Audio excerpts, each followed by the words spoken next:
అంగన్వాడీల పట్ల ప్రభుత్వం వ్యవహరిస్తున్న తీరు, ప్రత్యేకించి ప్రభుత్వ సలహాదారు సజ్జల రామకృష్ణారెడ్డి గారి బెదిరింపులు ఇవి అనుచితం, దురదృష్టకరం. కొన్ని చోట్ల వైకాపా కార్యకర్తలు, మరికొన్ని చోట్ల వాలంటీర్లు, మరికొన్ని చోట్ల గ్రామ సచివాలయ సిబ్బంది అంగన్వాడీ, మినీ అంగన్వాడీ సెంటర్ల తాళాలు పగలగొట్టడం, అంగన్వాడీల మీద ఎస్మా ప్రయోగించడం ప్రభుత్వం చాలా దురదృష్టకరం. ఇది కాక పుండు మీద కారం జల్లినట్లు, గోరు చుట్టు మీద రోకటి పొట్టులా నిన్న ప్రభుత్వ సలహాదారు సజ్జల రామకృష్ణారెడ్డి గారి వ్యాఖ్యలు ఉన్నాయి. ప్రభుత్వం చూస్తూ ఊరుకోదు, ప్రత్యామ్నాయ ఏర్పాట్లు చేస్తాం, తెగేదాకా లాగొద్దు అని ఆయన బెదిరించడం జరిగింది. దీంతోపాటు ఇంకొక మాట చెప్పారు, జూలై మాసంలో గౌరవ వేతనం ఎంతో కొంత పెంచుతామని చెప్పేసి. అసలు జూలై మాసం దాకా వీళ్ళు ఉంటే కదా, ఈ ప్రభుత్వం ఉంటే కదా, ఏప్రిల్ మే మాసాల్లో ఎన్నికలు జరగబోతున్నాయి, వైకాపా పార్టీ చిత్తుగా ఓడిపోతూ ఉంది. కాబట్టి జూలై వరకు ఈ ప్రభుత్వం ఉండే పరిస్థితే లేదు. కాబట్టి జూలైలో వీళ్ళు పెంచే అవకాశం రాదు ఇలా. కాబట్టి పెంచాలనుకుంటే, ఎంతో కొంత పెంచాలనుకుంటే అది ఇప్పుడే పెంచాలి.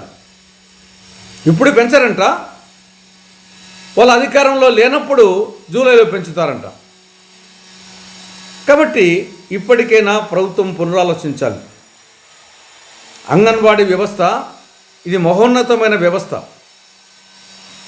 ఇది కాంగ్రెస్ పార్టీ మానసపుత్రిక. అంగన్వాడీలు వర్కర్స్ కానీ, హెల్పర్స్ కానీ వాళ్ళు చేస్తున్నటువంటి సేవ చాలా ప్రశంసనీయం. కానీ వాళ్ళకి ఇస్తున్న గౌరవ వేతనం ఎంత? హెల్పర్స్కి ఏమో నెలకు 7,000, వర్కర్స్కి ఏమో నెలకు 11,500. ఉదయం నుండి సాయంత్రం వరకు పనిచేయాలి. వాళ్ళు బహుముఖ పాత్రలు పోషిస్తున్నారు.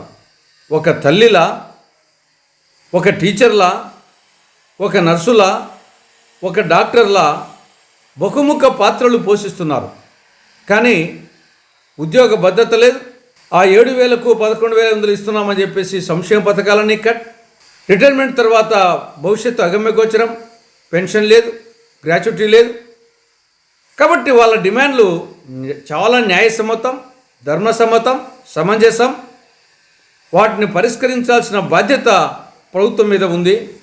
కాబట్టి భేషజాలకు పోకుండా, మొండిగా పోకుండా, వీళ్ళే ముందులే, అంగన్వాడీలే కదా, మహిళలే కదా అని చులకన భావం లేకుండా వాళ్ళతో మాట్లాడి వాళ్ళ న్యాయమైన డిమాండ్లను పరిష్కరించాలని కాంగ్రెస్ పార్టీ డిమాండ్ చేస్తూ ఉంది. లేకుండా పోతే అంగన్వాడీ మహిళల కన్నీటి వరదలో వచ్చే ఎన్నికల్లో మీ పార్టీ కొట్టుకుపోతుంది. తస్మాత్ జాగ్రత్త. మహిళల క్రోధాగ్ని జ్వాలల్లో మీ పార్టీ మాడి మసైపోతుంది. తస్మాత్ జాగ్రత్త.